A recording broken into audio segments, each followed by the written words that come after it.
Bueno, vamos a arrancar el juego hoy atendiendo este tema que se ha convertido en el tema central en la República Dominicana y también aquí en Puerto Rico, esta tragedia, este derrumbe. Acaba de anunciarse también la muerte de uno de los artistas dominicanos más importantes, una gobernadora de la República Dominicana, y cerca de 38 personas adicionales han fallecido por un daño estructural. ¿Cómo compara eso con Puerto Rico? Vamos a analizarlo un poco aquí con nuestros invitados. También vamos a hablar con el liderato político de la Cámara. Los portavoces llegan hoy a analizar lo que ha pasado en esa vista de confirmación de la Secretaria de Estado y muchos otros temas, entre ellos el análisis que trae Jorge Colbert, que está muy interesante.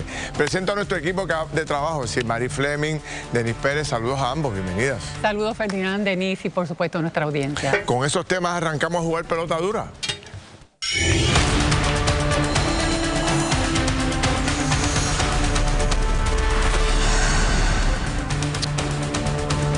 Bueno, ahora sí, Denis, saludos. Buenas noches. Saludos, Ferdinand, saludos, Silmarie, saludos a Puerto Rico. Estoy muy rapidito hoy. Bueno, vamos a entrar de lleno a conocer un poco lo que pasó allá en la República Dominicana. Vamos a ver un poco de la información que ha trascendido públicamente. Veamos la historia.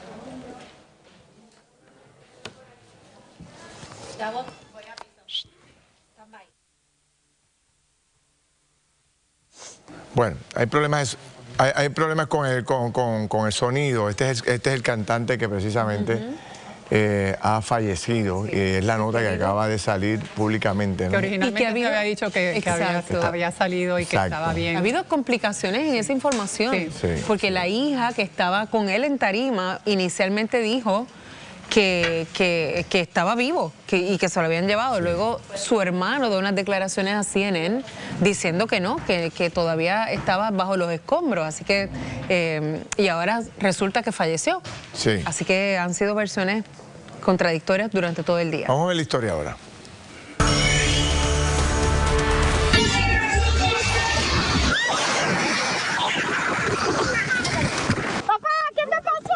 De fiesta a tragedia, al menos 44 personas han fallecido y más de 146 han resultado heridas tras el colapso del techo de la reconocida discoteca Jet Set en Santo Domingo. La tragedia ocurrió mientras estaba en tarima el merenguero Ruby Pérez, quien lamentablemente falleció al quedar atrapado entre los escombros, según confirmó el periódico El Vocero. Hoy decenas de personas han llegado al lugar en busca de familiares desaparecidos, aferrados a la posibilidad de encontrar a sus seres queridos con vida, como esta mujer, quien esta madrugada recibió una llamada de su hija pidiendo ayuda justo al quedar atrapada entre los escombros.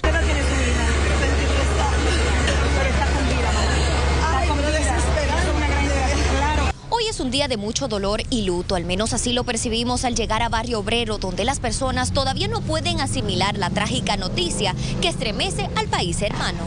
Para nosotros ha sido un caso bien triste, porque ese es nuestro país. Muy doloroso. Me siento triste porque yo tengo en la capital y gracias a Dios llamé ahora a los hijos y ellos no estaban ahí. Eso se desplomó de sorpresa. Es algo lamentable. Aunque se desconoce lo que pudo haber provocado el derrumbe, algunos señalaron negligencia y falta de mantenimiento. Con esa música tan fuerte, temblando, el sonido, eso, tú no ves que tú a veces vas en un carro y el impacto, eso hace boom, boom, boom. La música alta que existía ahí dentro tenía grietas. La filtración, el tiempo colapsó definitivamente, pero hoy está de luto nuestra querida República. Bueno, aquí he invitado a uno de los ingenieros, ¿verdad?, más conocidos de Puerto Rico, el ingeniero José Pepe Izquierdo. Pepe, saludos, bienvenido. Saludos, y saludos a la distinguida. Y también Ángel Crespo, que fue director de la Oficina de Manejo de Emergencia de Puerto Rico y también de Administración de Desastres. Hola, Crespo. Saludos cordiales. Pepe, ¿cómo reaccionas a esto? ¿Cuál es el análisis de ustedes, los ingenieros? ¿Qué pasó aquí? Bueno, en términos generales, abuelo de pájaro ahí. En la relación del Colegio de Ingenieros de Puerto Rico, a quien represento hoy con ingenieros de la República Dominicana, pues este era un edificio muy viejo, de 50 años, que había sido modificado durante 50 años y estaba hecho con un techo de aluzinc. Es el tema que ellos usan son techos de acero molido, pero el techo era de sándwiches. Vamos a verlo, vamos a ver la foto que precisamente tuvimos una invitada. ¿Qué es eso, Pepe? Eso es que tiene unas capas de aluminio arriba, como una abajo. Como foam. Pero en el centro tiene unas capas de foam, de relleno liviano. ¿Qué sucede? Hay, por lo que sale en la prensa, había habido reparaciones de filtraciones recientemente en el área, pues inclusive una persona habló que él había estado reparando allí, y eso se acumula el agua. Una cosa es el fondo, que pesa 1 o 2 libras por pie cuadrado. Si ese espesor que vimos en la foto, que tenía más de un pie, se llena de agua, ahora de momento pesa 60 libras por pie cuadrado. Y obviamente, como muy bien dijo una persona ahí, la vibración tremenda que había ahí. Eso es lo que yo quería saber. ¿Podía tener un efecto la vibración del sonido de la música? Si tengo una estructura vieja de 50 años, tiene fatiga ya, porque lleva ahí en esa... Cualquier cosa lo puede... Y entonces, pues, con el sobrepeso... También dicen, recientemente instalaron unas nuevas máquinas de aire acondicionado en el techo, y si uno ve la foto aérea de día, ve un gran cajón en el mismo medio tirado encima de los escombros del techo, ¿verdad? Y eso estaba trepado allá arriba. Y hay una vecina que dice que además de todo eso que usted menciona, había... por la falta de luz en ocasiones y porque se iba la luz, había múltiples generadores de electricidad en ese techo, en ese techo. Que ahí hubo un fuego hace 10 años. Exactamente. Precisamente. Mira a ver si tienen más fotos que puedan poner del edificio, no videos, fotos del edificio ya destruido para un poco verla. Y una persona que estaba el sábado en la discoteca dice que se cayó un pedazo el sábado y que siguieron operando como si nada.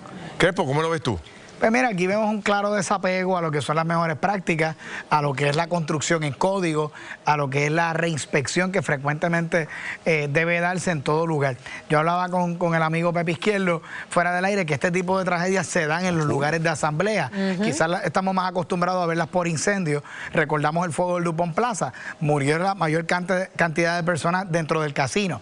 Y precisamente tragedias como esta elevan el cumplimiento de normas de salud y seguridad y los códigos de construcción y de incendios que van uno de las manos del otro. Recordamos también un incidente más reciente en Estados Unidos, una discoteca que se llama The Station, que utilizaron un material para revestir las paredes para mitigar el sonido, que era una espuma expansiva altamente inflamable, y murieron 200 y pico de personas por unos efectos de pyro. Cuando hay lugares de asamblea, tiene que haber un plan de desalojo, señalización, tiene que haber un grupo de personas que sean capaces de sacar no aplica, porque como se cayó ahí del techo, ahí pero casi...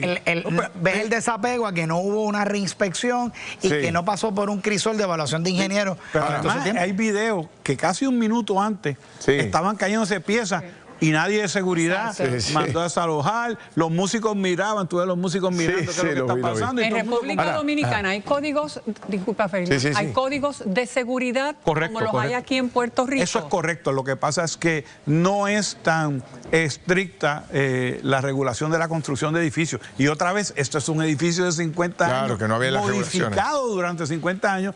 Esta es una estructura similar a una cancha de baloncesto. A lo que ocurrió en Miami. Y las canchas de baloncesto son techos livianos sin nada. Este edificio de estilo cancha de baloncesto lo fueron modificando y convirtiendo en discoteca. ¿Cómo compara esto o cómo podrías semejarse esto a algo en Puerto Rico? Hay estructuras así en Puerto Rico que son utilizadas, por ejemplo, edificios de gobierno con muchos años, escuelas, qué sé yo.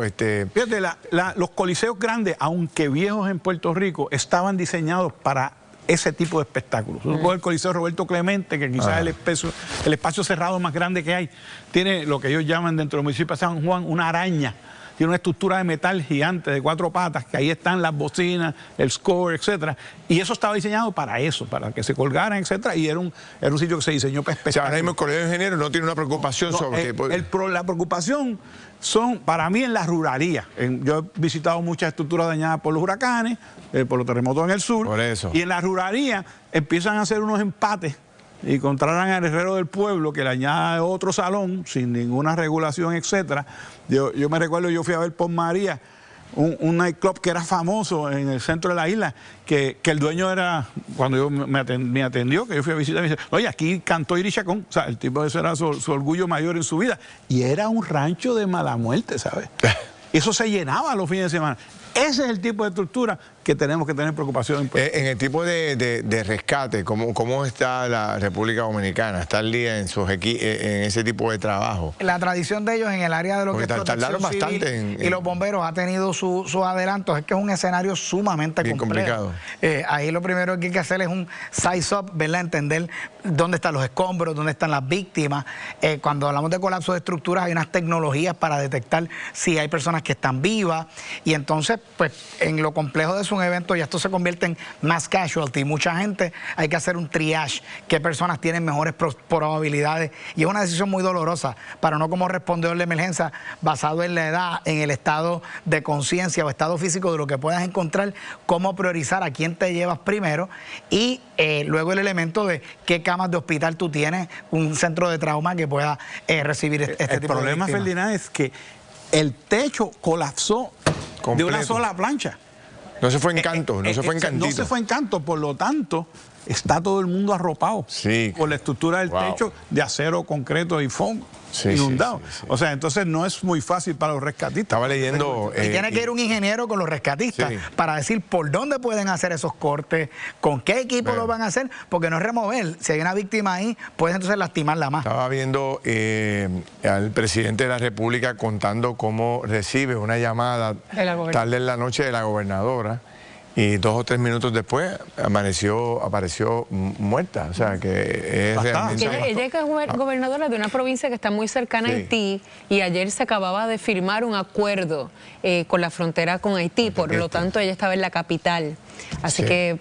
y Rubí Pérez, que es una leyenda, un artista bien taquillero, queridísimo. Bueno, estamos hablando de que me dijo Pepe, ya van 56 personas que han fallecido. 66, wow. Y 150 heridos. Y ese número va a ir aumentando. Veremos en las próximas 48, 72 horas, lamentablemente, subiendo ese número de muertes. Bueno, pues hoy es un día muy triste para la República Dominicana. Nosotros, los hermanos como nos sentimos de los hermanos republicanos dominicanos, entendemos también, ¿verdad?, que es muy triste todo lo que está pasando, y nos solidarizamos con todos ellos en este momento, sin duda alguna. Gracias, Pepe. Gracias, Crespo. Te agradezco el tiempo. Voy con Margarita y regresamos con más análisis. Vamos rápido a la sesión de Colbert, que tiene un dato súper interesante para debatir con todos ustedes. Momento muy difícil para los hermanos dominicanos. Bueno, ¿será legítima la supuesta equivocación del contable que asesoró a la secretaria de Estado? Hoy tenemos a un contador público autorizado y los portavoces de la Cámara para explicarnos todo. Además, ancianos vivían en condiciones, mire, que no son humanas, en un hogar clandestino. ¿Desde hace cuánto tiempo? Ya está aquí en el estudio la secretaria de la Familia con los detalles. También alzan su voz los técnicos de sala de operaciones. Se está poniendo en riesgo la salud de usted. Bueno, Colbert te dice lo que no te dicen. Aquí está Jorge Colbert con información ahí valiosísima y unos datos ahí que no los consigue en ningún otro lado. Colbert.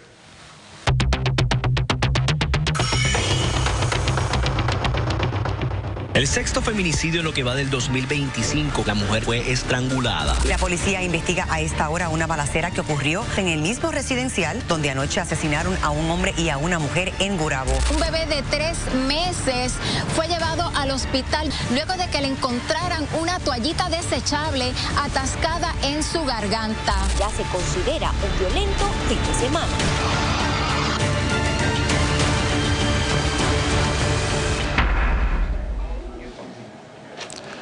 Lo que no te dicen, precisamente uno de los temas principales de mayor preocupación en el pueblo de Puerto Rico es el tema del crimen, el tema de la violencia y los efectos que tiene sobre la sociedad puertorriqueña.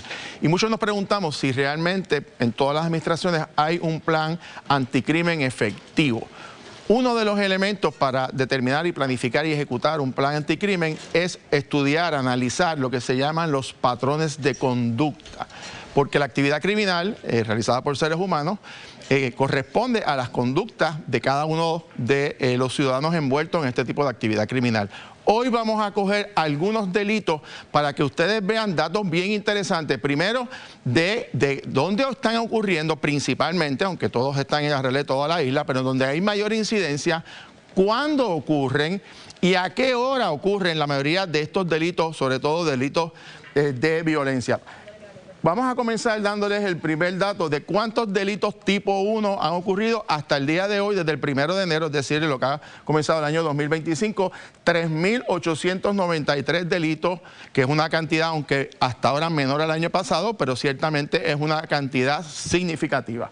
Vamos entonces sobre ese particular para que ustedes conozcan y van a ver en términos de este es el mapa de Puerto Rico. Hemos cogido 4 delitos particulares para analizarlo, profundizar en esas variables que le estábamos compartiendo con ustedes. Vamos a hablar de los asesinatos que ocurren en Puerto Rico. Aunque ocurren en toda la isla, hay unos municipios con una mayor tendencia de ocurrir asesinatos en Puerto Rico, que son el área metropolitana, las 3 áreas o los 3 municipios donde más se están registrando asesinatos en Puerto Rico: San Juan, Bayamón y Carolina. Dato interesante es que, aunque estos son los asesinatos de manera global, los casos de los feminicidios, de los asesinatos de pareja, que los vamos a estar presentando en un programa subsiguiente, les adelanto que en la montaña hay una gran tendencia de ocurrir este tipo de delitos por factores sociales que vamos también a analizar con ustedes. Pero aquí en los asesinatos, miren esto, 95 asesinatos hasta el día de hoy. La pregunta es, ¿cuándo están ocurriendo? ¿Qué días de semana? ¿Y a qué hora? Mire, los días de mayor cantidad de asesinatos, increíblemente, los lunes, empezando la semana, y los viernes, entre 9 de la noche y 2 de la mañana, el promedio es un asesinato al día que está ocurriendo hasta este momento. Vamos a escoger ahora otro delito que también nos preocupa mucho, que es el delito de los escalamientos, cuando entran a las casas. 443 delitos hasta el día de hoy. Los municipios nuevamente de mayor incidencia, área metropolitana, San Juan, Bayamón y Carolina, y el horario y los días donde más están ocurriendo este tipo de delitos que están entrando a las casas, lunes y martes, empezando la semana, de 9 de la mañana a 4 de la tarde, con un promedio de 4 delitos al día, o uno cada 6 horas se está metiendo en las casas. La razón, obviamente, en este horario la gente está trabajando o estudiando y no están en sus hogares. Vamos entonces a otro de los delitos interesantísimos: asaltos, 793, la cifra más alta de los asaltos. Miren qué interesante, nuevamente San Juan, Bayamón y Carolina. Sin embargo, en Ponce hay una tendencia de asaltos muy marcada. Y fíjense en este dato interesante, que es la costa este de Puerto Rico, refleja una incidencia alta de asaltos. ¿Qué está ocurriendo en esta zona? Si es un área comercial, no sabemos. ¿Cuándo están ocurriendo estos asaltos? Principalmente jueves y sábado, entre 8 de la noche y 12 de la madrugada, es decir, un espacio de 4 horas, con un promedio de 8 asaltos al día o un asalto cada 3 horas. Y finalmente, lo que también nos preocupa mucho, que son el hurto de vehículos. 339 robos de autos hasta este momento en lo que va de año.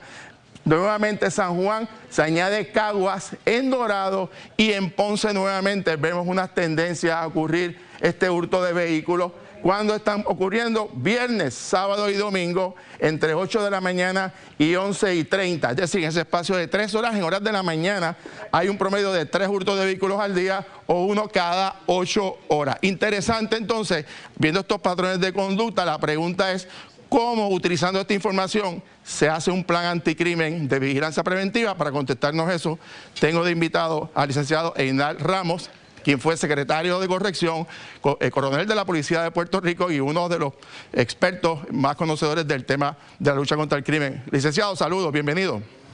Saludos, Colbert, saludos a ti y a todos los televidentes. Esta tendencia de estos delitos de violencia, obviamente cambian los días y las horas, pero vemos que hay unos actos, sobre todo de violencia contra la persona, en horas de la noche y en áreas metropolitanas, aunque el fenómeno del feminicidio también en el área central del país. ¿A qué se debe este tipo de conducta?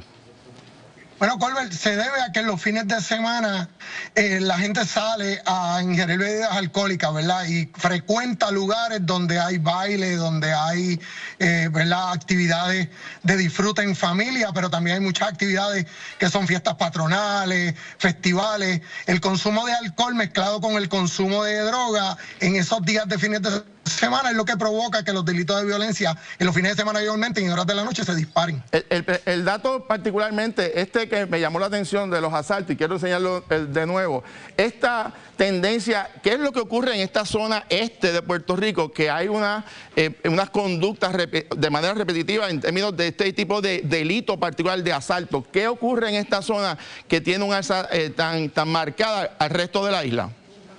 Bueno, en esa área que tú mencionas, del área este de la isla, esa área está llena de bastantes negocios. En el área de la playa, ¿verdad? De lo que comprende de Guayama, Arroyo, Patillas, Maunabo, hasta Yabucoa, todo ese litoral de la carretera número 3, hay muchos negocios pequeños, muchos colmados, muchos restaurantes. Esa área también, ¿verdad? La frecuencia de la policía es mucho menor. Quizás en esa área, pues el delincuente que hace su inteligencia también, entiende que si comete un asalto en esa área, es más difícil que lo puedan detener, porque tiene rutas de escape hacia el área de la montaña, subiendo hacia San Lorenzo, hacia Calley, que son áreas que la policía frecuentemente no tiene patrullaje. Licenciado, gracias por esa comportamiento. Déjame hacer un comentario. Es que me parece tan interesante lo que tú planteas de que, por ejemplo, en los asaltos se concentren en toda esa región este.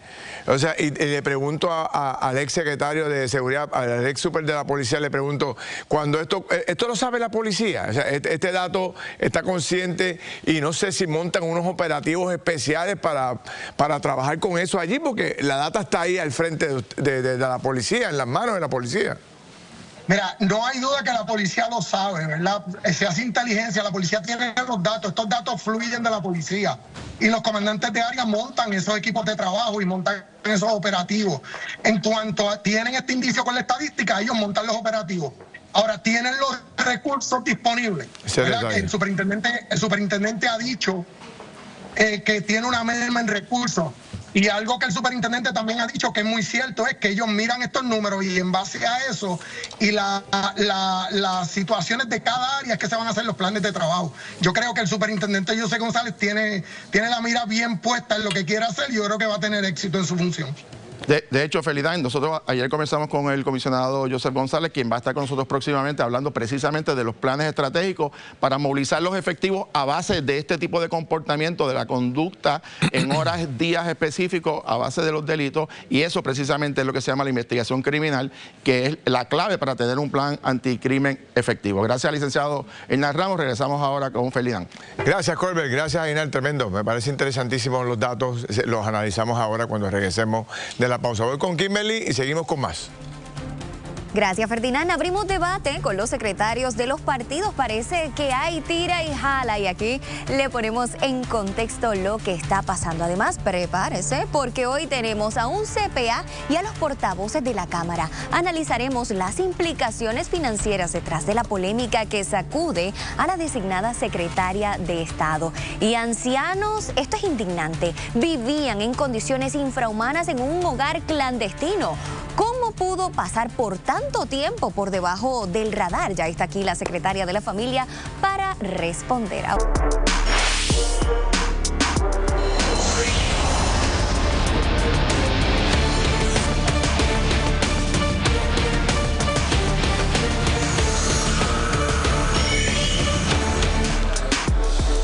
Bueno, mis amigos, son las 7 en punto de la noche y vamos a arrancar nuestro segmento más importante del programa y hoy vamos a darle continuidad a todo este debate que se generó ayer en la Cámara de Representantes con la vista de confirmación y con la aprobación finalmente de la secretaria de Estado. Aquí están todos los que votaron por la secretaria.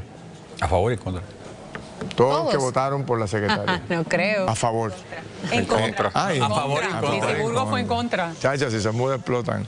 Aquí está Pichi Torres Zamora, que es el portavoz del PNP, Héctor Ferrer, portavoz del Partido Popular, Lisiburgo, Proyecto de Dignidad, y también Denis Márquez, del Partido Independentista Puertorriqueño. Los 4 portavoces. Buenas noches a todos. Sí. Buenas noches a todos. Qué bueno verlos aquí. Oye, antes de entrar en ese debate, ¿cómo fue el asunto? Me gustaría saber, un punto nada más. O sea, en el plano personal, ¿cuál es el tema más importante para ti? ¿Cuál es el tema más importante? Para mí, desarrollo económico. Desarrollo económico. ¿Y tú para ti? Desarrollo económico. También. ¿Y para usted? Energía. Energía. desarrollo social y todos los componentes que incluyen el desarrollo económico, un desarrollo sustentable. Ok, bueno, esto fue lo que más controversia trajo ayer en la Cámara de Representantes, o uno de los temas que más controversia trajo. Vamos a verlo. Hubo 2 planillas que se radicaron tarde. Fue una situación que me enteré el año pasado. Hablé después con mi contable, él me explicó que él entendía que no se tenían que radicar en Puerto Rico porque mi trabajo congresional no era en Puerto Rico, mi oficina congresional no era en Puerto Rico, y que mis ingresos de Puerto Rico no llegaban al límite requerido para radicar planilla.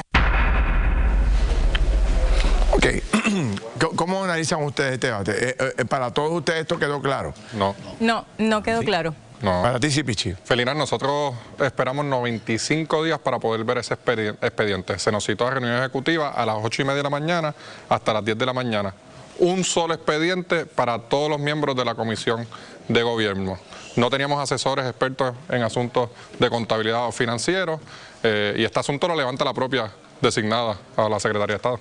Una preocupación mía es que ella dice que no tenía que erradicar planilla en Puerto Rico, y de las vistas de confirmación de Víctor Ramos quedó claro que ella era abogada y recibía un sueldo sustancial del colegio. Entonces dice que lo que ella ganaba era tan poco que no podía erradicar planilla. ¿Cuál era el sueldo sustancial que recibía? Bueno, de las vistas salió que ella tenía un sueldo bastante sustancial. ¿Pero no dieron el número? Bueno, dieron el número, pero ahora mismo decirte yo el número no lo tengo a la mano, pero sí salió de las vistas públicas. Tenía que rendir planilla en Puerto Rico, definitivamente. Independientemente del análisis económico, radicó luego 2 años corrido de planilla, luego de 2 años, y reconoció en la vista que no era la responsabilidad del CPA, era la responsabilidad de ella, porque ella es la... Pero eso no es delito. Bueno, la ley lo que dice es que si hay justa causa no, pero no, eso lo sabe, pero ya la radicó. Y nadie sabe quién es el contable y si le radicaron una querella. Gracias a Denis, la ley dice, mira, el delito es no radicar planilla, pero también te dice sin una justa causa. Si ella depende de radicar planilla, como nos dijo, ¿verdad? Y partimos de la premisa de lo que esbozó delante de todos los compañeros, de que su contable le dijo que no, ella tiene la intención de radicar, pero su contable le dice que no tiene que radicar. Eso no fue lo que ella dijo. Feli, eso no fue lo que ella dijo. Bueno, ella, 2 años después, ella se preguntó por la planilla cuando entró a Zurich. Cuando en noviembre, después de las elecciones, que sabía que iban a nombrar, voilà, dijo... esas 2 años, y ahí es que consulta y le dice que no radicó. En vivo, dice que ella dijo, estaba en la vista y yo le pregunté. Eso fue una vista pro forma. Eso fue una vista pro forma. Allí podía pasar cualquier cosa y el PNP lo iba a confirmar. No, 2 años después fue que reclamó porque no había radicado. Déjame ver qué dijo la gobernadora para analizar también su contestación. Vamos a verlo. La persona pagó las multas, los intereses, y como cualquier otro hijo de vecino tuvo que hacerse cargo de su responsabilidad contributiva. Fue un error involuntario y no una evasión contributiva. Si la persona cumplió con su obligación, esa es la respuesta, cumplió con su obligación. Bueno, obviamente una persona que tiene 2 trabajos full time, tiene muchas cosas en su mente, se le olvidaron las planillas, sabrá Dios qué cosa importante más adelante se le puede olvidar, y el pueblo de Puerto Rico es el que va a pagar las consecuencias. Bueno, Lizy, estamos tirando. Bueno, dos trabajos. Pero es que yo creo que estamos tirando porque yo creo que hay que dejar meridianamente claro los hechos a base de su propio testimonio. Ella se da cuenta alegadamente cuando en noviembre del 2024 es que dice, no es radicado, 2 años después, ahí es que consulta, 2 años después, es abogada, sabemos que el 15 de abril todos tenemos que radicar planilla, y ahí entonces que es no, que... y lo que llama la atención es que después de las elecciones... Incluso, yo te puedo decir aquí... No tenía que radicar en Puerto Rico. Yo no sé ustedes, compañeros. 2 años después. 2 años después radicó. No, Pichi, no estabas allí, yo fui el que pregunté y reconoció que lo argumentó, lo preguntó 2 años después. Y no sabemos si las planillas se radicaron a nivel federal. Ahora, no, la suerte que corrió en la Cámara de Representantes no necesariamente será la que corra en el Senado. Yo espero. Porque Tomás Rivera Schatz dijo hoy que a él con esos cuentos no. Pero yo espero, Denise, que no se trate solamente el asunto de las planillas. Aquí hay un mecanismo de inhibición que se radicó la semana pasada y que no ha sido atendido por la Oficina de Ética Gubernamental.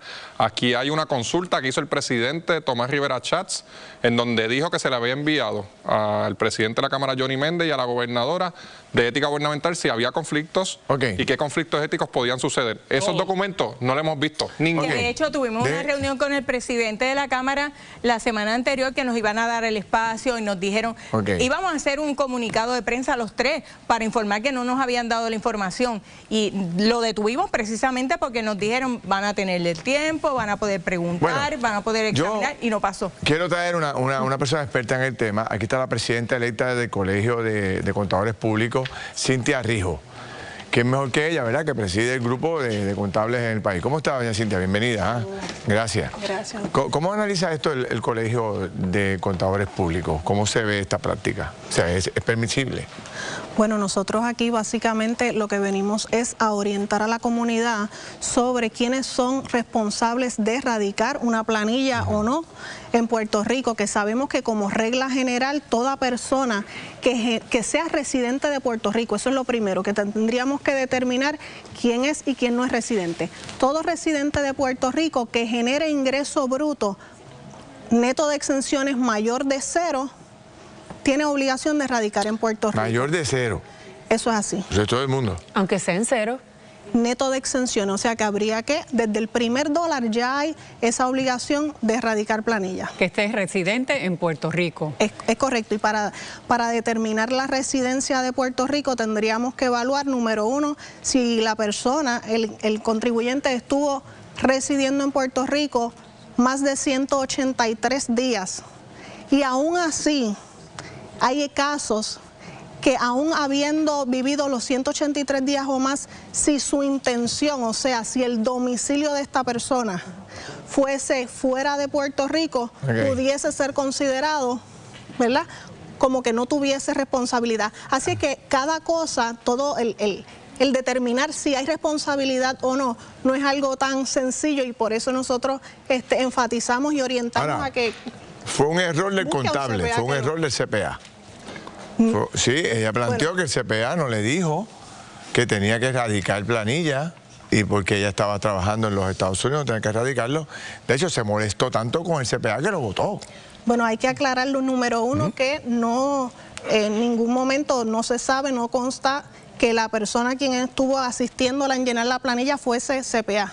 Eso es lo primero. Su contable, ella dijo su contable, realmente, pero no sabemos si es el contador público autorizado. Correcto. Así es que no es un tema tan liviano, requiere de interpretación y requiere del análisis de la totalidad de las circunstancias. Si fuera un tema tan claro, estuviese así mismo esbozada las circunstancias en el mismo código. Es un caso bastante común en Puerto Rico para ustedes. Ustedes los contables ven esto muy a menudo. El hecho de que una persona radique tarde pueden ser... Hay que analizar 2 circunstancias. Pero es común. Ustedes lo ven como contable, lo ven con sus clientes. Es común. Es común. ¿Pero tarde en el año o tarde por varios años? No, pues depende, ¿verdad? Uno puede decir, como decía el compañero, una radicación tardía por circunstancias justificables o una radicación tardía de manera intencional. Y eso, ¿verdad? Hay que separar el grano de la paja. Bueno, no tengo más tiempo. Le agradezco los consejos y la orientación aquí. ¿Qué dice el panel de esta reacción que nos da el Colegio de Contadores Públicos? Tengo más. Voy a una pausa y regreso con ellos y otros temas importantes, porque los 100 días hay que analizarlos con ellos también. Venimos rápido. Kimberly.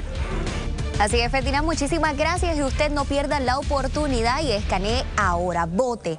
¿Cree que se debe confirmar a Verónica Ferraboli como secretaria de Estado? Escanee el QR Code y vote ahora en nuestra encuesta. Claro que queremos saber su contestación. Y escuche bien, rompen el silencio. Profesionales de sala de emergencias dicen por qué se está poniendo en riesgo su salud. Además, abrimos debate con los secretarios de los partidos. Hay un tira y jala y aquí se enfrentan cara a cara en un debate que usted no se puede perder. Y llega la secretaria de la familia, ya ella está aquí. ¿Qué pasará con el hogar de ancianos clandestino? ¿Evadirá la justicia todo este andamiaje? Usted no se lo puede perder. Esto es Jugando Pelota Dura. Es presentado por RAM, la fuerza del trabajo, Supermercados Econo y el coauspicio de Toñito Auto, con Toñito sí. Esta entrada es traída a ustedes por Toñito Auto. Cuando lo sumas todito, pagas menos con Toñito. Bueno, regresamos aquí a Jugando Pelota Dura. Sigo con los portavoces de la Cámara, Denis Pérez y Marie Fleming. Estamos aquí conversando, ¿verdad?, sobre todo este debate de las planillas de la Secretaria de Estado. Pero ayer la gobernadora, y todos estos días, la gobernadora está anunciando que está superando la cantidad de medidas radicadas de todos los gobernadores anteriores y que el comienzo de estos 100 días es un 100 días que no se puede comparar con los otros porque hay unos logros significativos. En 20 años. En 20 años está con ella. Lo que faltaba en este segmento eran las entrevistas que ustedes hacen en los supermercados, que hacen una encuesta, que le pregunta a la gente para que usted vea que lo que va a contestar es improvisación, arrogancia, falta de ejecución de un plan. Aquí no hay nada, Ferdinand. Aquí los primeros 2-3 meses de este gobierno no pasó absolutamente nada. Las medidas de administración no pasaban de 10. Los primeros 3 meses vinieron hace 2 semanas radical para esta semana decir que habían hecho lo imposible. Hay 54 medidas de administración, si no me equivoco, a la semana pasada radicadas. Obviamente estamos atendiendo en la Cámara. Ayer se atendieron 4 de administración, hay unos que se van a atender el jueves y el trabajo se está haciendo y la gobernadora está diciendo claramente que si la ejecución se la van a medir en términos de medidas radicadas, como han hecho en el pasado con otros gobernadores, claro que ha superado a otros gobernadores. Bueno, básicamente lo que tenemos que estar hablando es que ya mismo viene un aumento de la luz porque no se sabe de dónde van a salir los 23 millones para los 12.500 jubilados de la autoridad. Eso no se ha atendido y eso no se habla, pero realmente el aumento viene. Hay que preguntarle a la gobernadora que sea clara con el pueblo porque todavía nosotros no tenemos una fuente para pagarle a esos 12.500. Va a salir del bolsillo de ustedes. Está por escrito. Yo creo que el único proyecto de envergadura que se ha aprobado es desgraciadamente uno malo, que es el asunto de AES en Guayama y la quema de carbón. Pero hicieron una conferencia de prensa la semana pasada hablando de 13 proyectos de reforma contributiva y ayer aprobaron 4, los 4 que no tienen que ver con nada de economía, que son de procedimientos y de cuestiones técnicas, porque ya la Junta de Control Fiscal levantó bandera sobre los otros proyectos. Vamos a ver si realmente son proyectos que los van a traer o qué es lo que va a pasar a futuro. Se adelantaron las condiciones técnicas y aquellos proyectos que la Junta tiene injerencia, claro que sí. Los iban a aprobar todos ayer. Va a entrar la negociación. Todos lo iban a aprobar ayer y de la noche a la mañana desaparecieron. De todo el hemiciclo los otros 9 proyectos. No tenían ninguna ponencia. Pichi, nosotros hablamos ayer aquí con la gobernadora y yo hablé con ella hoy, otra vez la entrevisté para Noticel, y tal parece que el aumento de la luz es irremediable, porque una de las alternativas de la Junta de Supervisión Fiscal, cuando ella la habló, parece que es inevitable. Eso sería un incumplimiento de campaña, sería uno de los principales incumplimientos de campaña. Bueno, el aumento de la factura de la luz, y yo creo que en este programa, el cuatrienio pasado lo hablé, y lo hablé aquí varias veces, o sea, primero está fundamentado en lo que van a ser las pensiones de los retirados. Y yo dije el año pasado, en este programa en algún momento y en otro foro, el aumento, o sea, conseguir 1 o 2 centavos posiblemente en la factura va a ser necesario para mantener obviamente a los retirados de energía eléctrica y asegurarles su pensión. Eso es una realidad, yo lo he dicho claramente. Y sí, si lo vienes a ver, va a ser un aumento en la factura de 2 o 3 centavos para pagarles a esas personas a los que Puerto Rico. Sí, pero ustedes dijeron que no, que eso no iba a pasar. Dijeron que iban a cancelar el contrato de Luma y han pasado 100 días y no han hecho absolutamente nada. Bueno, si tú quieres cancelar 100 días y pagar 500 millones de penalidad, que es lo que nos va a costar. Pichi, cuando hay incumplimiento de contrato te tienen que llevar al tribunal. Si prueban incumplimiento, entonces tienes que pagar, si no, no. Incumplimiento de contrato, que tú y yo como abogados sabemos, claro que lo vamos a probar con cumplimiento de contrato. Que la luz se está yendo más, que los apagones están durando más tiempo y se tardan más en devolverte la luz. Eso tú lo vives. Eso es incumplimiento de contrato. Ahí está. Lo que pasa es que no han tenido los pantalones de hacerlo. Determinaron que Luma se tiene que... En la Cámara de Representantes, de los 4 partidos, 5 partidos... La delegación del Partido Popular solicitó comenzar el proceso de cancelación de contratos. ¿Cómo votó la delegación? Si la Puerto Rico que le cuesta 500 millones, si cancelamos al WPP o sin hacer las cosas como queremos. No cuesta 500 millones, tiene que hacer un proceso y ese proceso no se ha comenzado. Pues, tú lo has dicho, a 100 días de la administración. Un proceso con de un hecho, SAR que está recopilando la información para sacarlo a tiempo. Declara el SAR de la energía, ese proyecto todavía no ha llegado. Nosotros hicimos un ejercicio, Margarita se puso a estudiar y hizo un ejercicio ahí tremendo del desempeño de los gobernadores anteriores, pero no pusimos el de la gobernadora de Puerto Rico para que ustedes lo puedan comparar con estos que se hizo. Vamos a ver la historia. ¿Cómo han sido estos primeros 100 días de la gobernadora Jennifer González? Si lo comparamos con el trabajo hecho por Ricardo Rosselló, Luis Fortuño, Alejandro García Padilla o Aníbal Acevedo Vilá. Dentro del marco de los primeros 100 días de la administración del exgobernador Ricardo Rosselló en el 2017, presentó un plan fiscal el 28 de febrero para defender a los más vulnerables, según dijo, evitar el despido de empleados públicos, mantener los servicios del plan de salud del gobierno, evitar el recorte de 10% a todos los pensionados y anunció cero tolerancia a la corrupción. En el 2009, bajo el exmandatario también del PNP, Luis Fortuño, notas periodísticas dicen que en los primeros 100 días salió ni colgado ni sobresaliente, mientras representantes del Partido Popular calificaron esos primeros 100 días de Fortuño como un fiasco. No radicó ni una sola medida de administración. Estos líderes del Partido Popular compararon su labor con la administración del exgobernador Aníbal Acevedo Vilá, quien a los 100 días de mandato ya había radicado 27 medidas. Y que con el exgobernador del Partido Popular, Alejandro García Padilla, en sus 100 días, dijo, prometí crear 50,000 empleos en 18 meses y lo estamos logrando. Indicó además que salvó la administración de los sistemas de retiro del gobierno, o sea, los pensionados y la judicatura. Vamos al exgobernador Pedro Pierluisi, quien precedió a la mandataria actual. La primera orden ejecutiva fue para que el secretario de Salud, entonces Carlos Mellado, desarrollara pruebas masivas del COVID-19. El reloj sigue corriendo para la gobernadora Jennifer González. Bajo ese estándar, las cosas que ha promovido Jennifer González en sus primeros 100 días, primero, extender la quema de carbón EAS y segundo, presentar un proyecto de ley para legalizar las casas de sus suegros y quitarle los casos administrativos. Pero ese caso que está en Margarita, según ese estándar que vimos tuyo, porque Jennifer, lo que hicimos con la quema de carbón, como tú dices, carbón de piedra, fue estabilizar el sistema eléctrico de Puerto Rico para no perder 500 megavatios, y si usted se queja y él se queja hoy de que la luz se va, imagínate. Porque no hicieron nada en 8 años.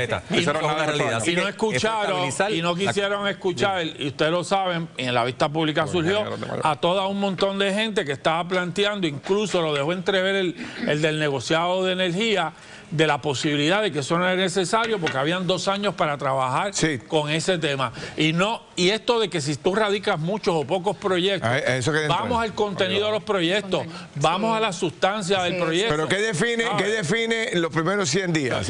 Lo que pasa es que define los primeros 100 días del proyecto que tú radicas. ¿Qué define? Cómo el pueblo se vea beneficiado, y no ha habido beneficio para el pueblo en estos 100 días. Y cuáles son los principios que tú quieres llevar a cabo durante estos 4 años. Ya hay una advertencia de la Junta de Control Fiscal, lo hizo Mujica, sobre el efecto nocivo que pudiera tener al fisco algunas de las iniciativas que ya han sido adelantadas para la consideración de la Asamblea Legislativa. Eso es número 1.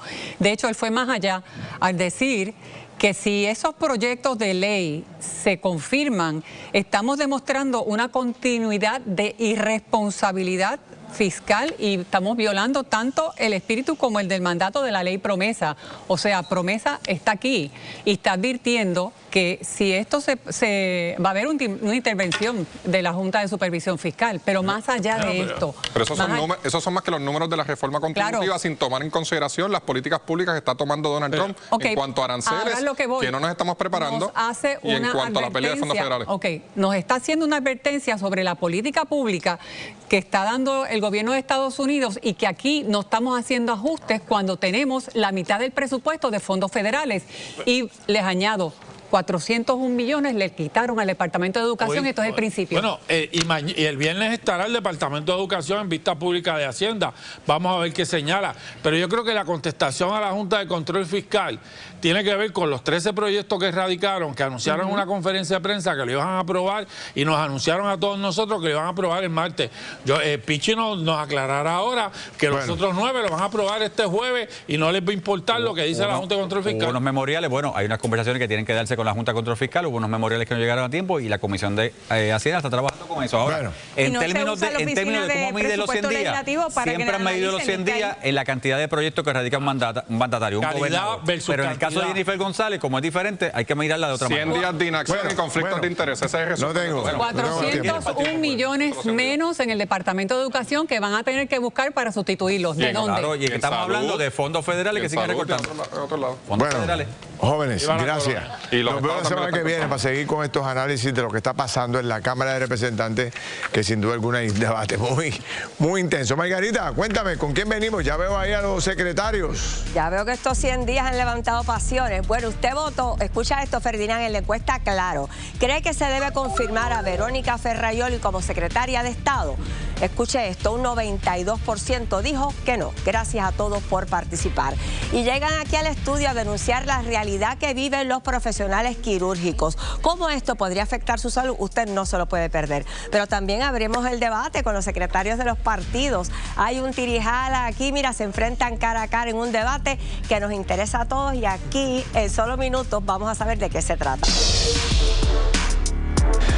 Bueno, mis amigos, regresamos aquí a Jugando Pelota Dura. Estoy con la secretaria del Departamento de la Familia, Susan Roy, porque ha pasado algo hoy muy interesante sobre un centro de cuidado clandestino. Secretaria, ¿cómo está usted? Bienvenida. Saludos, buenas noches. Y entonces me pareció tan extraño y al mismo tiempo, o sea, algo que debe ser bien irregular, pienso yo, que tengamos centros de cuidado de viejitos clandestinos. Secretaria. Bueno, no sé cuán regular o no es. Este es el segundo en 100 días que hemos tenido que en 100 días, pues me puedo equivocar. Y vamos a continuar. ¿Pero es clandestino o no registrado? El concepto para nosotros es que opera sin la licencia pertinente, ¿verdad? Según establece la ley. ¿Y sin licencia? ¿Reciben dinero del Estado o no?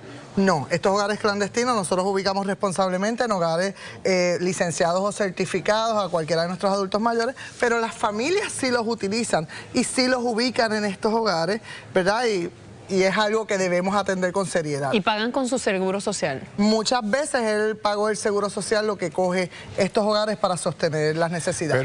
Pero, ok, yo creo el hogar clandestino, lo monto y por las noches no le informo al Estado y qué sé yo qué, pero ¿hay una complicidad con el hijo o el familiar que lleva a ese porque viejito tú tienes que estar velando por tu familiar, por tu papá, por tu mamá, resulta más barato. Y las cosas que le están dando allí. Y entonces el detalle que usted me daba, que por el día no había nadie. Bueno, lo que sucede es que en este hogar nosotros entramos en la investigación por una querella de explotación financiera. Y a través de esa querella, cuando iniciamos la investigación de las alegaciones de explotación financiera, es que la propia adulta mayor nos trae información adicional sobre el hogar. Y ahí empezamos con la investigación, sin embargo, en más de 1 y 2 ocasiones que se visitó el hogar no había ningún adulto mayor. Pero teníamos información concreta de que sí en este hogar habían adultos mayores. En el día de ayer se fue por el día y decidimos ir acompañados de la policía por la noche, pensando que a lo mejor de noche sí podíamos hallarlos. La realidad es que llegamos y los viejos no estaban. ¿Y la explotación financiera venía de no estaban a qué hora? No estaban en el hogar a las 7 de la noche cuando el personal llegó allí. Pero entonces, ¿cómo ustedes tienen información que les valida que son un hogar clandestino? Bueno, es clandestino porque no tiene licencia, está operando fuera de la ley. Pero no están los viejitos. Teníamos la información de los viejitos, ya teníamos en las investigaciones que se hicieron, ¿verdad?, del hogar, que tuvimos acceso al mismo, habíamos obtenido medicamentos con fechas recientes con los nombres de estos adultos mayores. ¿Pero dónde teníamos los nombres? Pues estando allí, las personas pues decidieron colaborar y en un espacio de media hora, en un vehículo, trajeron a 2 envejecidas de más de 90 años cada una. Pero o sea, que ellas las habían, tengo la duda ahí, ¿ellas las habían escondido o es que ellas, como dice Ferdinand, las buscan a las casas? O sea, no entiendo esa parte. No puedo entrar en la especulación, lo cierto es que estaban en conocimiento de que estábamos investigando, estaban en conocimiento de que había una querella originalmente de explotación financiera y posteriormente de no tener licencia y todo lo que esto conllevaba con adultos mayores. Esta investigación apenas está comenzando y la realidad es que aquí todos tienen responsabilidad, no solamente los dueños del hogar, sino también los familiares. ¿Y la explotación financiera venía del hogar clandestino? ¿La explotación financiera era del hogar clandestino? La querella que surge es contra el hogar, correcto. Okay. Bueno, secretaria, vamos a estar pendientes. Obviamente queremos ayudarles a ustedes a combatir, ¿verdad?, estos hogares clandestinos, porque sin duda alguna no dan el servicio, no están certificados. Exacto. Y podrían terminar esos viejitos sufriendo. Y es un riesgo, así que no cometa estos errores, oriéntese bien. Gracias, secretaria. Ya hablaremos. Bueno, voy a entrar ahora en otro tema. Hay unos empleados del Departamento de Salud que están cuestionando grandemente la escasez de personal. Vamos a ver la historia. Es increíble que la primera orden administrativa del secretario de Salud y el director Regino de Administración de Servicios Médicos sea mover un personal técnico quirúrgico de sala de operaciones de la Administración de Servicios Médicos al hospital universitario para atender los casos de parto. Aquí no estamos hablando que los mueva, es que estamos poniendo en riesgo a las madres y a los niños con esta situación. Los partos que estén en el hospital van a ser atendidos por un personal que no tiene el adiestramiento. Bueno, ¿y qué es lo que está pasando realmente con este tema que Edwin Méndez, que es el presidente de la Unión General, nos trajo el pasado viernes, pero se sigue complicando? Hoy viene con Leslie Sierra, que es técnica quirúrgica de ASEM, y Wanda Benítez, delegada general de la Unión del Hospital Universitario. Saludos a los tres, bienvenidos. Saludos. Vamos a dar los detalles para que la gente lo entienda un poco mejor. ¿De qué es lo que se trata? ¿De la falta de personal en dónde? Ok, aquí hay una falta de personal de técnicos quirúrgicos y otro personal de hospital. ¿Qué hace el técnico quirúrgico? ¿Qué hace el técnico quirúrgico? El técnico quirúrgico que está de la mano con el médico en toda la cirugía, prepara la mesa. ¿Y hay una escasez de eso? Sí, hay una escasez de técnicos quirúrgicos. Ok, voy contigo de nuevo. Lo que pasa con esto es que al no tener personal técnico quirúrgico en el hospital universitario, ponemos en riesgo a estas madres y niños que van a atenderse en el hospital. Esta es una crisis que lleva tiempo y no esperamos hasta este momento, hasta llegar a este punto para entonces tratar de remediarlo. ¿Cuál es el hospital? Hospital universitario. Hospital universitario. ¿Qué quiere decir esto? Que los doctores no tienen el apoyo necesario de una técnica quirúrgica al lado para apoyarlo y que la operación sea todo un éxito, no se cometan errores. Exacto, en estos momentos ahora mismo se está usando un personal que es práctico para trabajar en una sala donde requiere pues unos cursos adicionales para tener mejor preparación y poder asistir a para darle la calidad de servicio que necesita ese paciente. Y entonces nosotros no queremos tomar riesgo de que utilicen una práctica en una sala cuando se supone que tengan sus técnicos que están adiestrados para eso. Ok, pero esa es la parte donde ustedes dicen que pues, los técnicos quirúrgicos fueron movidos para las salas de parto, ¿correcto? Sí, estos técnicos quirúrgicos son de la Administración de Servicios Médicos, que es una corporación, ley 130, universitarios, ley 45, son diferentes agencias, gobierno central, corporación. Al mover estos técnicos que están contratados para la Administración de Servicios Médicos a hospital universitario, están violando mucha... pero los movieron para las salas de parto. Para la sala de parto. Pero ellos no son los médicos que atienden, ellos están ayudando al médico, o sea que el médico sigue haciendo los partos. Sí, pero ellos van a la par con el médico en el tratamiento para ese paciente. Aquí son madres y niños. Ellos están especializados en lo que es casos de trauma, no en partos. Y perdón. Lo que ocurre es, ¿verdad?, que nosotros como técnicos quirúrgicos tenemos que estar un paso adelante al cirujano. Si yo no conozco la cirugía, yo no voy a poder ayudar al cirujano, y eso es lo que está ocurriendo. Nosotros los técnicos quirúrgicos de ASEM somos extremadamente excelentes en lo que es trauma, pero nosotros no hacemos cesárea. Nos movilizan de un día a otro a hacer cesárea. Entonces, ¿qué pasa? Estas cesáreas son complicadas, son altos riesgos, por tal razón es que llegan a UDH. Ningún otro hospital hace esta cirugía, sino que es en UDH. Tenemos que tener un personal preparado para esto. ¿Qué dicen los médicos? ¿Qué dicen los médicos sobre esto? Porque los médicos, me imagino que son los más preocupados porque necesitan... Exacto, necesitan sus asistentes la mano derecha y la mano izquierda ahí. Sí, aquí no tenemos ninguna expresión hasta el momento de ninguno de los médicos, pero aquí hay soluciones. Aquí ¿Cuál es la solución? Aquí lo que tiene que hacer la Administración de Servicios Médicos, el doctor Regino, Colón Alsina y el secretario de Salud, es adiestrar el personal, mejorar los salarios en el hospital universitario para poder contratar. Anteriormente, las salas de universitario y del hospital pediátrico las administraba la Administración de Servicios Médicos. Ellos le entregan esto a una compañía privada. Anterior a lo que está sucediendo ahora, lo tenía la compañía Physicians y Cardona. Ellos le quitan el contrato a la compañía Physicians, crean la situación, pero no contratan el personal para el hospital para cubrir esas áreas. Entonces, si esta crisis la tienen ya desde un tiempo atrás, ¿por qué no hasta ahora, a través de una orden administrativa, sin la preparación, que hacen esto un viernes en la noche y poniendo un personal que todavía no ha sido adiestrado, que está siendo adiestrado por una enfermera que trabaja el área? 2021, enero 2021, estuve en este escenario reclamando lo mismo. ¿Hace cuántos años de eso? Estamos reclamando lo mismo. Salario, si tú no tienes un salario atractivo para un personal, oye, puedes tener 20 solicitudes y te van a decir que no. Y ese es el problema que estamos teniendo ahora mismo. No podemos improvisar con la salud de Puerto Rico. Vamos a hablar con el secretario de Salud a ver cómo van a resolver este problema, porque obviamente es un tema bien serio. O sea, yo me imagino un médico sin ¿Y qué pasa, Ferdinand, si el médico se marea en la cirugía? No, muchachos, no diga eso. La técnica tiene que estar preparada por lo menos para poder aguantar ese sangrado, si hay un sangrado, a lo que el médico se recupera. Bueno, vamos a estar pendientes sobre el particular. Así que nos mantenemos en comunicación. Gracias, porque me parece que el tema de salud es fundamental. Bueno, cuando regresemos, ya están aquí los secretarios del Partido Popular y del Partido Nuevo Progresista, Jorge Santini y Manuel Calderón, en su primer encuentro televisivo. Veo a Jorge Santini con cara de pocos amigos y a Calderón no lo veo muy feliz. Vamos a ver qué pasa. Vamos con Kimberly. Ay, ay, ay, Ferdinand, se enfrentan cara a cara los secretarios de los partidos. Esto va a estar buenísimo, usted no se lo puede perder. ¿Qué tendrán que decir sobre los debates recientes? Quédese aquí, eso va a estar bueno. Bueno, mis amigos, Bebé Maldonado y Danilo en la bóveda de Tele 11 allá repartiendo billetes y fiesta. Hola a los dos, saludos.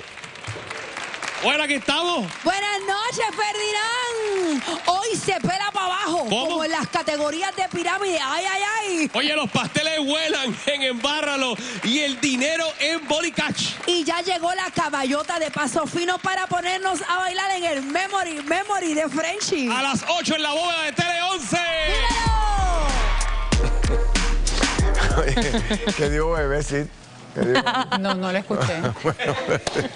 Bueno, ya están aquí, señores y señores, el secretario general del PNP, don Jorge Santini. Don Jorge, ¿cómo está usted? Bien, saludos. Y don Manuel Calderón, el nuevo secretario general del Partido Popular Democrático. Buenas noches, Felina. Buenas noches al compañero Jorge Santini. Encantado de estar aquí. Buenas noches al país. Bueno, la gobernadora está que prendía contigo, sobre todo, contigo. Mira lo que dijo la gobernadora ayer aquí en Jugando Potadora. Vamos a verlo. Todos los domingos los muchachos del Partido Popular se sientan a hacer memes y a decir que este es el peor gobierno. Todos los domingos, eso no falla. Así que yo no me voy a desenfocar por las críticas de quienes llegaron en tercer lugar en la pasada elección y tienen un gran camino que recorrer.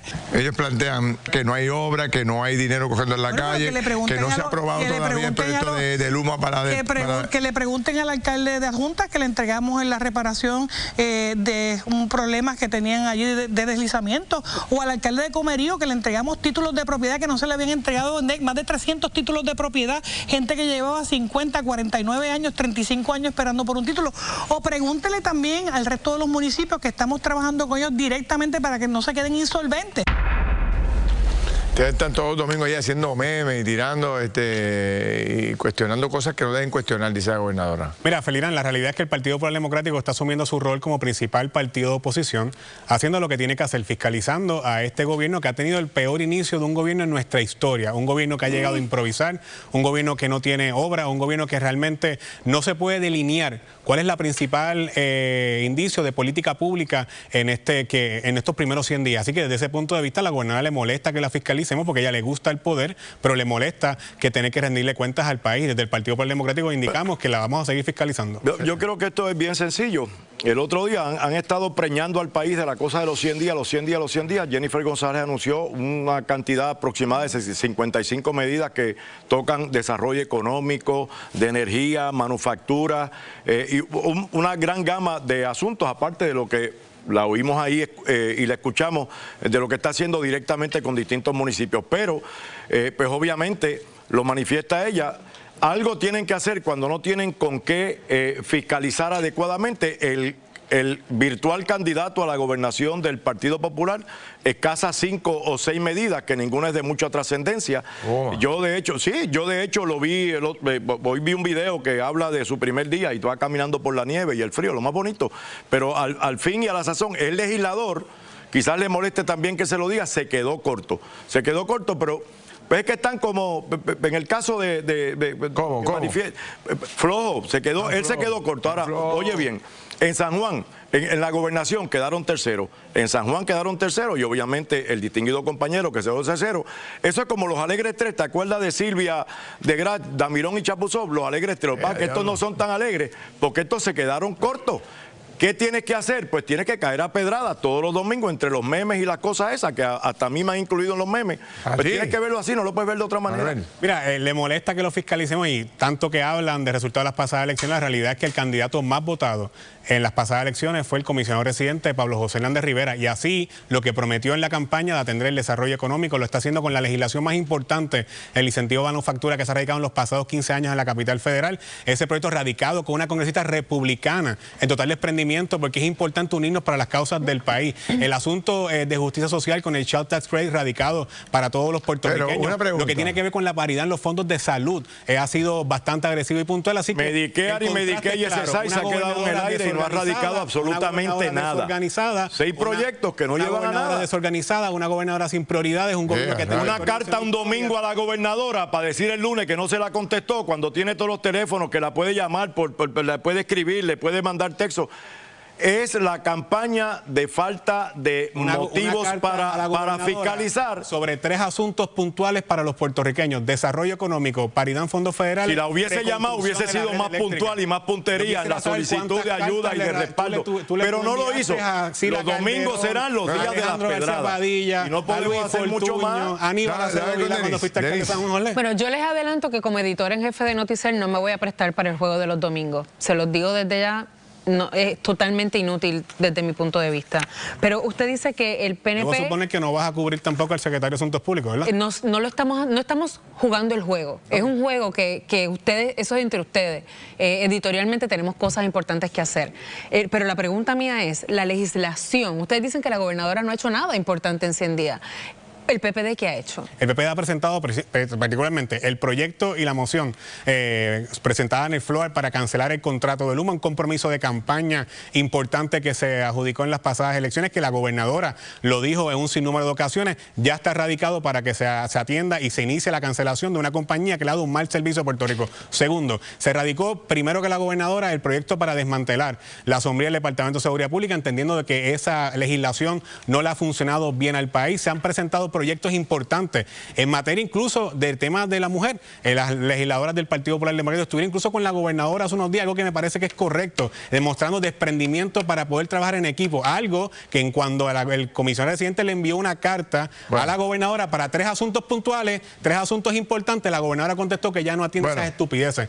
Ni el desarrollo económico, ni la paridad. En realidad no fue la carta con la reconstrucción de la red eléctrica. La carta fue para decir, se le envié hoy y mañana no me contestó, y tratar de tener algo que decir. Mira, en cuanto a Luma, todo el mundo sabe que el compromiso del gobierno es cancelar a Luma. Tú no lo vas a cancelar de un día para otro, no solamente por los 500 millones que nos costaría en multa, sino porque tú no puedes sacar a Luma, apagar el switch diciendo que no van a y dejar el país sin luz. Otra promesa incumplida. Se están tomando las alternativas, se está trabajando promesas incumplidas. Yo creo que tenemos un comisionado residente que tiene que legislar y se ha quedado corto.